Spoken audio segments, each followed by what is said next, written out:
ওই রে যা মুসুর ডাল ছোলার ডাল পেঁয়াজ দিয়ে বড়া। ভাত তো সেই 9টায় করেছি, ডালও করেছি 9টাতে। এই দেখো ডাল, আলু ভাতে করেছি 9টাতে।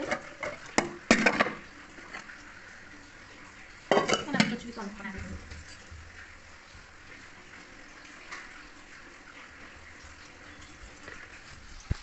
ঘরের দরজা জানলা সব বন্ধ, এসি চলছে না, সব বন্ধ করে দিয়েছি। এসি ভোল্টেজ প্রত্যেক দিন দুপুরবেলায় লো, প্রত্যেক দিন। কী যে বিরক্তিকর। এটা হচ্ছে আরামবাগ, জানো তো, জানি না কেন। উনি খেতে বসেছেন, লাস্ট ফিনিশিংয়ে দই ভাত খাচ্ছেন, আর আমরা এবার খাবো আলু ভাতে, আলু চচ্চড়ি, জল দেওয়া ভাত। এখন গরম ভাত করে জল দিলাম, এখানে ডাল, এখানে দই, আর এখানে আলু চচ্চড়ি আমার। চলো, যেটুকু করেছি তোমাদের সঙ্গে শেয়ার করলাম, সন্ধ্যাবেলা থেকে আবার শেয়ার শুরু হবে। হ্যাঁ, আলু পটলের চচ্চড়ি, পান্তা ভাত আলু ভাতে দিয়ে খাবো। আর করবো আমি এখন লুটি করবো, লুটি। ঘর অন্ধকার করে দিয়ে দুখানা পাখা চালিয়ে দিয়ে কিরম পাগলের মতো সব শুয়ে আছে দেখো। এদিকে টেবিল পাখা, এদিকে সিলিং পাখা, পুকুরের জল টলটল করছে, ভাবতে পারছো? এই গরমে সব পাগল পাগল অবস্থা। আমি চলে এসেছি এখানে, ছিঁড়িটার অবস্থা দেখো, সব ইঁদুরে এইসব করে, জানো। কী বলবো আর বলো। চলো 4টে রুটি করে নিই বাবা, কমপ্লিট হবে। মাগো মাগো, রুটি খাওয়াতে ঘেন না। এই গরমে জল দেওয়া ভাত ছাড়া কিচ্ছু ভালো লাগছে না, বলো বন্ধুরা। তোমরা কে কী খাচ্ছ আমাকে একটু বলো। আর জল ফেলছি আর জল ভরছি, জানো। জল কি আহা, যেন মনে হচ্ছে ফ্রিজের জল খাচ্ছি, কী অপূর্ব জল। আর এই গ্লুকোজ তো এখানে রয়েছে, গুলছি আর খাচ্ছি, গুলছি আর খাচ্ছি, এইরকম অবস্থা।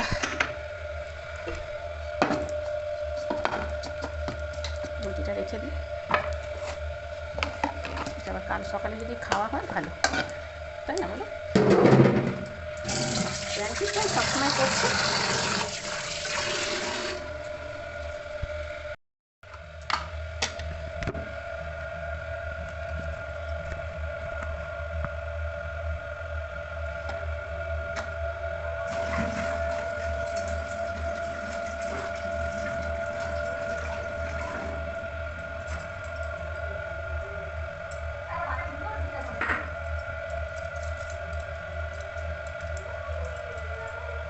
রাত্রে গা ধুয়ে তারপরে শোয়া।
টেবিল পাখা চালিয়ে বসে আছি। ডাইনিংটাই সব থেকে বেশি ঠান্ডা, ঘর দুটো গরম।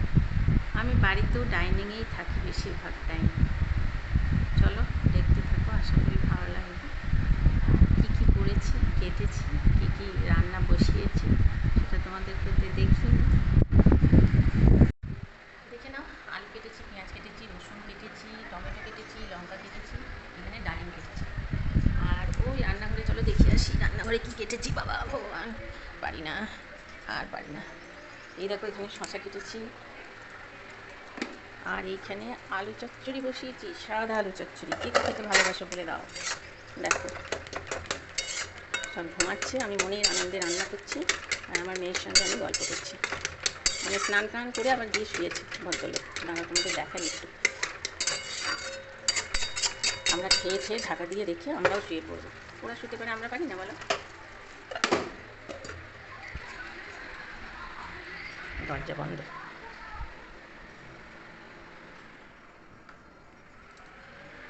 দেখেছো তো, শুয়েছে। আমার ঠাকুর পুজো করা হয়ে গেছে। চলো একটু দেখিয়ে নিই। গোপুসোনাকে চান করিয়েছি, মহাদেবকে চান করিয়েছি। এই দেখো মহাদেব, এই দেখো মহাদেবকে চান করিয়েছি, নারায়ণকে চান করিয়েছি, গোপুসোনাকে চান করিয়েছি। গোপুসোনা গয়নাগাটি পরেছে, পরে এখন বলছি খালি গায়ে শুয়ে দিই বলে শুয়ে দিয়েছি। এই দেখো। আর এই যে এখানে আলনাটা এই অবস্থায় এখন আছে। এই দেখো অ্যাটাচি সব গোছানো হয়ে গেছে, আর আলমারি থেকে সব বার করে ওগুলো সব গোছানো হয়ে গেছে। আমি এখন কী করছি বলো তো, আয়নায় মুখ দেখছি। দেখো, দেখতে পাচ্ছ না? এই তো এইভাবে সবাই দেখে তো আমার খুব ভালো লাগে, আমিও দেখছি কী সুন্দর লাগছে বলো। আর এই যে সোফা রাত্রিরে পাতা হচ্ছে, আবার গুটিয়ে দেওয়া হচ্ছে সোফা হিসেবে। চলো। হ্যালো বন্ধুরা, দেখো আমি লঙ্কা কেটে নিয়েছি, রসুন কেটে নিয়েছি, পেঁয়াজ কেটে নিয়েছি, আর টমেটো কেটে নিয়েছি। হ্যাঁ, আর আর এখানে আলু ভাজছি। বুঝতেই পারছো এরকম আলু ভাজা কিসে হতে পারে। তো দেখা যাক আসছে, তারপর তোমাদের সঙ্গে শেয়ার করবো। হ্যাঁ, আদাটা এখনো কাটিনি, কারণ আদাটা আমার আন্ডারে নেই। আদাটা আছে দোকান থেকে এলে তারপর আমি আদাটা। আলুটা লাল লাল করে ভেজেছি। ঠিক আমাদের টিফিন খাওয়া হয়ে গেছে। এখানে আলু চচ্চড়ি করেছিলাম, সবার হয়ে গেছে, একদম বাকি আছে। আর মিষ্টি, ওই দেখো ফোটো মিষ্টি। আর এই দেখো শশাটা কোথায় গেলো, শশাটা কোথায় গেলো। এই দেখো সব মোটামুটি সবাইকার হয়ে গেছে। এই দেখো শশা। চলো তারপর আলুগুলো লাল লাল করে ভেজে নিয়ে। হ্যালো বন্ধুরা, চলে এলাম। কড়াই বসিয়ে দিয়েছি, এর মধ্যে গোটা গরম মশলা দিলাম, আর 4টে গোটা গোলমরিচ দিলাম, একটু দারচিনি দিলাম, 2টো ছোটো এলাচ দিলাম, 4টে লবঙ্গ দিলাম, ব্যাস। এবার 2টো তেজপাতা আর কিছুটা সাদা জিরে, তারপরে পেঁয়াজ দিলাম। পেঁয়াজটা দেওয়ার পরে সুন্দর করে নেড়ে চেড়ে ঢাকা দেবো আর নাড়বো। যেহেতু স্লাইড নুন দেওয়া আছে, এটা খেতে একটা অন্যরকম হবে জানো তো, আর পেঁয়াজটাও গলে যাবে। তারপরে দেখো আমি নেড়ে চেড়ে মাংসটাকে ক্লিন করে ধুয়ে নিয়েছি। এমনিই তো দেশি মাংস, এটা তো এমনিই সুন্দর হয়। জানি না কে কীরকম ভালোবাসো, আমি তো ভীষণ ভালোবাসি দেশি মাংস। তো যাই হোক, দেখো মাংসটা কষবো আর ঢাকা দেবো,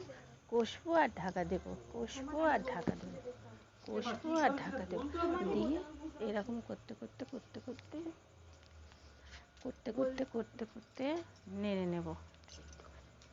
নাড়বো। আর এবার কী করেছি বলো তো, আদাটা, কটা রসুন আর 6টা লঙ্কা আমি বেটে নিয়েছি। দারুণ খেতে হয়েছিল, দারুণ। তো যাই হোক, তোমার করলাম, মিক্সির বাটিতে একটু জল নিয়ে নিলাম, আর কষেছি আর ঢাকা দিয়েছি। তার জন্য মনে হয় খেতে ভালো হয়েছিল মাংসটা। তো যাই হোক, দেখো ভালো লাগছে। তো যাই হোক, তোমরা দেখতে থাকো। আর তো মিক্সির কৌটোটা না আমার ছিল জানো তো, মিক্সির বাটিটা আমি বাস্কে ভরে নিয়েছিলাম, কারণ ওই যে বাড়ি ফিরবো বলে। তা যাই হোক, বাড়ি, হ্যাঁ ঠিক আছে।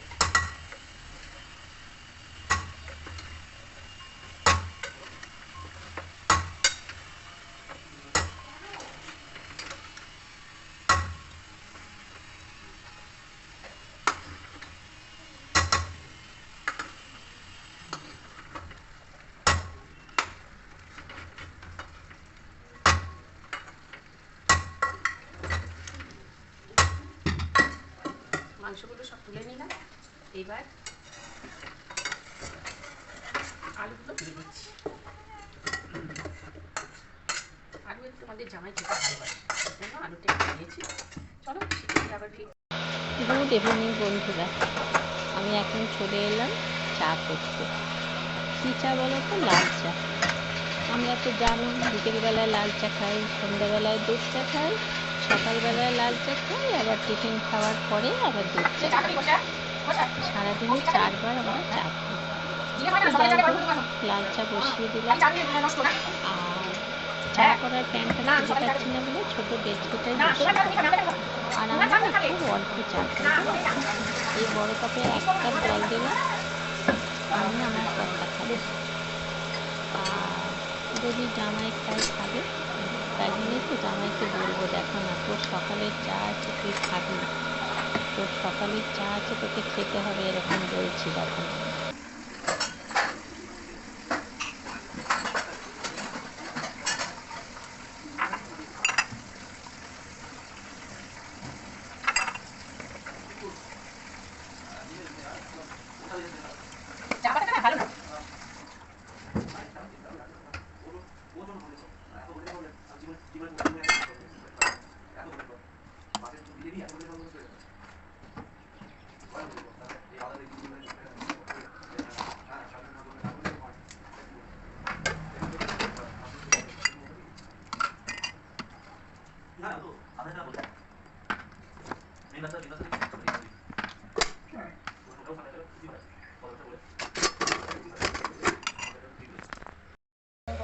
চলে এলাম।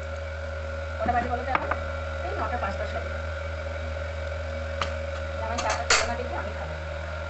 কী করবো? খেলতে পারি না গো বলো তো, খেলতে পারি না।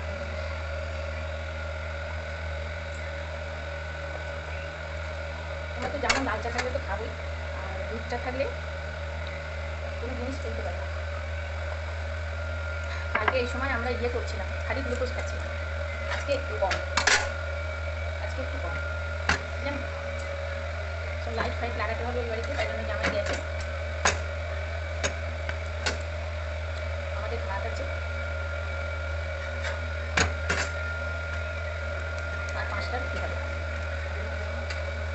অন্যবার 8টা হয়, আজকে ওরা 5টা খাবে বলেছে দুজনে। আর আমাদের স্বামী স্ত্রীর দুটো ভাত আছে, জানি না দুজনে হবে কিনা। যদি না হয় রুটি একটা নিলে ভালো হবে না, রোজ রুটি খেলা যাচ্ছে। তাই জন্য মেয়ে আজকে খুব রাগ করেছে, জামাইকে বলেছে না খেলে তোমাকে খুঁজে দেবো। চলো রুটিটা ব্যাক ক্যামেরায় তোমাদের মাংসটা দেখো। এই দেখো, মনে হয় হয়ে যাবে, আমাদের তো খাওয়া বুড়ো মানুষ, আমরা আর কত খাবো বলো। এই দেখো গরম করছে, বাড়ি যাবো খুব ব্যস্ততা করছে। আর উনি তো জানো কেমন ধরনের মানুষ, যে কথাটা বলবে সেটাকে বলেই যাবে। আর জামাই তো পরের ছেলে, তাও খুব ভালো ছেলে, জানো তো, একটুও রাগ করে না, কত কিছু করছে। তোমাদের একটু বলি, আমার হাজব্যান্ড হচ্ছেন মডিম্যান মানুষ, কখনো কোলে নিয়ে একদম ওপরে চাঁদে তুলে দেবে, কখনো আবার দপ করে মডিম্যান মানুষ নিচে ফেলে দেবে, জানো তো। পরের ছেলে তো লজ্জা পায়, তাও সবটাই ও জানে। বলে আমাকে জোরহাট করে বলছে, তোমাকে মা অশেষ ধন্যবাদ, তোমার এইভাবে তুমি কী করে করলে গো। তা বললাম হ্যাঁ বাবা, আগেকার দিনের মানুষরা এইভাবেই সংসার করেছে। বললো হ্যাঁ এটা ঠিক বলেছো, আমার মাও তাই। তবে হ্যাঁ আমাদের মতো এতটা কিনা জানবো না, কারণ দেয়ানের সঙ্গে অতটা ক্লোজ হতে পারিনি, জানো তো। মানে উনিও এসে থাকতে পারেন না, আমিও যেতে পারি না, ওই একটু আধটু কথা যেটুকু বলেন সেটুকু শুনি, এই আর কি। তো যাই হোক, আমি যেমন তোমাদের সঙ্গে শেয়ার করি একটু আধটু, উনি একটু আর ভিডিও করেন না, শেয়ার এবার কী করে করবে বলো। যাই হোক, আমার মনটা একটু শান্তি হয়, তোমার আমার পরিবার তোমাদের কাছে একটু জানাতে পারি, তাতে আমার মনটা অনেকটা হালকা হয়, জানো তো। কাউকেই বলতে পারি না এসব কথাবার্তা, জানো, কাউকেই বলতে পারি না এসব কথা। কি বলার কথা বলো, ওপর দিকে থুতু ফেললে নিজের গায়ে লাগে, তাই না। সবটা সব জায়গায় শেয়ার করা যায় না। আর আমি তো একটা পরিবারের বউ, বলো কী করে করি।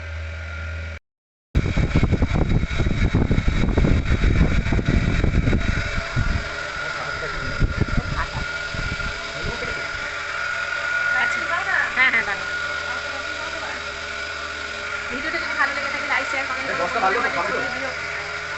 যারা আমার পুরনো বন্ধু তাদের জন্য অসংখ্য ধন্যবাদ, যারা আমার নতুন বন্ধু তাদের জন্য অসংখ্য ধন্যবাদ, যারা আমার পুরনো বন্ধু তাদের জন্য অসংখ্য ধন্যবাদ। চলো গুড নাইট, টাটা।